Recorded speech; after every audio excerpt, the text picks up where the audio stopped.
Эки күндөн кийин адам укугун коргоонун бүткүл дүйнөлүк күнү белгиленет. Адам укуктарын жана эркиндигин коргоонун абалы буга байланыштуу бүгүн үстүбүздөгү жылдын 11 айдын ичинде Мамлекеттик Акыйкатчы институту жүргүзгөн ишмердигин жыйынтыгын чыгарып тааныштыруу иретинде маалымат жыйын өткөрдү. Акыйкатчы Кубат Оторбаев жаш чет электерге карата зомбулук кылгандардын жазасын күчөтүүнү сунуш кылып, кыйноого тушуккан жарандардын иштери тыкыр алынбай жатканын кошумчалады. Маалымат жыйындын жүрүшүндө кандай маселелер орток пикирге алынды, кененирээк Нускайым Дүйшөбаева токтолот. Нускайым, жогоруда маалымат жыйынга токтолсоңуз, анда балдарга карата зомбулук боюнча козголгон кылмыш иштеринин жарымынан көбү жазасыз калып жатканын билдирген экен. Эмне себептен жазасыз калып жатканын аталган институт изилдөөдө иштерин жүргүзүп турбайбы?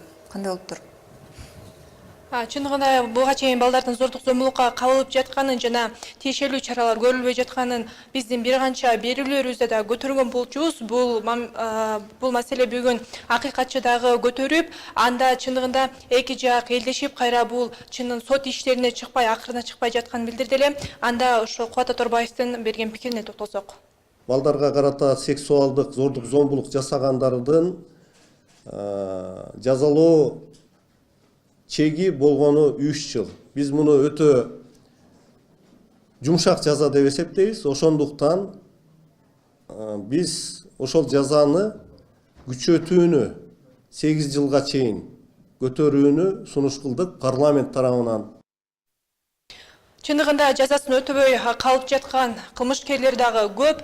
Негизи мыйзамдын 132 беренесинде кылмыш, эгер зордук зомбулук көрсөткөн кылмышкер 3 жылга гана соттолоор айтылган болчу. Ал акыйкат негизи институтунан бул жылды 8 жылдан ашуун кылып созуу сунушун киргизген болчу. Ал эми мыйзам азыркы тапта жогорку кеңеште каралууда. Мындан сырткары дагы ушул балдардын зордук зомбулугуна карата бир нече өспүрүмдөрдүн абактарына барып таанышуу иштерин жүргүзгөн. Мындан сырткары атайын ошо абактарда балдар психологу жетишпей жатканын да билдирип, бул жаатта билим берүү министрлиги дагы өтө чоң маани берүү экенин сунуштап киргизди. Омбудсмен тышкы миграция маселесине токтолуп тур. Чет жактагы жарандарга кандай жардамдар көрсөтүлүп жатыптыр?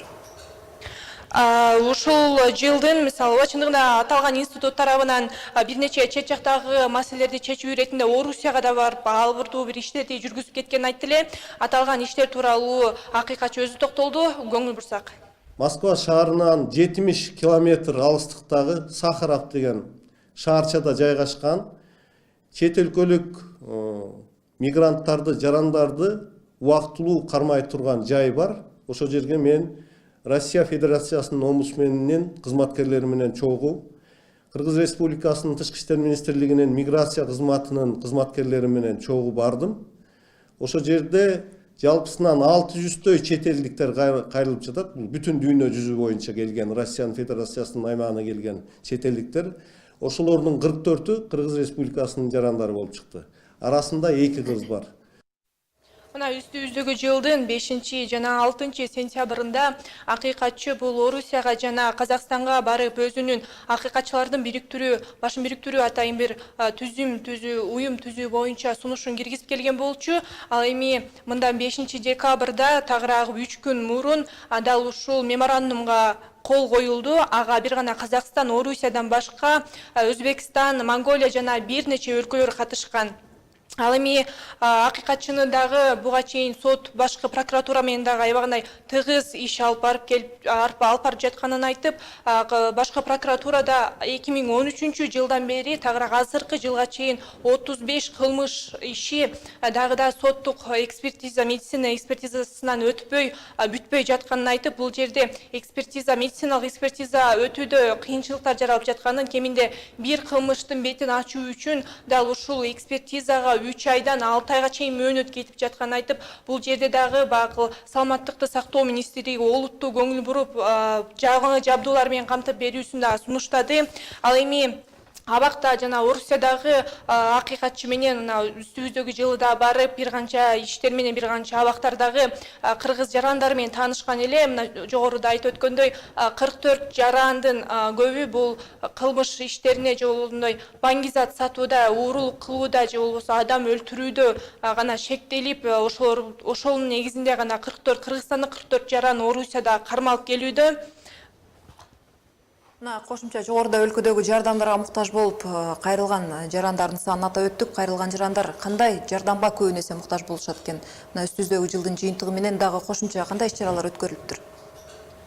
Чындыгында мына жогоруда сиз айтып өткөндөй, бул институтка жалпысынан 12 миңден ашуун адам кайрылган экен. Алардын ичинен 3 миңден ашууну бул арыз жүзүндө кайрылган. Ал эми ушул жылда 140 миңден 140 тагыраагы мониторинг жүргүзүлгөн өлкө боюнча.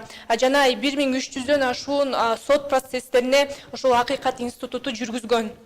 Ал эми мына жогоруда айтып өткөндөй, элдер тагыраагы жарандар бул балдардын зордук зомбулугуна боюнча көп кайрылуу жасашат. Мына сырткары абактагы кармалган жарандар жана камактагы адамдардын укуктары бузулуп жаткандыгы тууралуу да кайрылуу басымдуураак болот. Буга кошумча мигранттардын укуктары бузулушу тууралуу кайрылуулар дагы басымдуулук кылат. Белгилей кетсек, мындан 1948 жылы тагыраагы 69 жыл мурун 10 декабрь Бириккен Улуттар Уюмунун башкы ассамблеясы адам укугун коргоо боюнча жалпы декларациясын кабыл алган. Бул документте ар бир адамдын улутуна, расасына, жынысына, тилине карабай укугу бирдей экенин бекемдеп келет. Маалыматыңызга рахмат Нускайым. Биз болсо уланталы.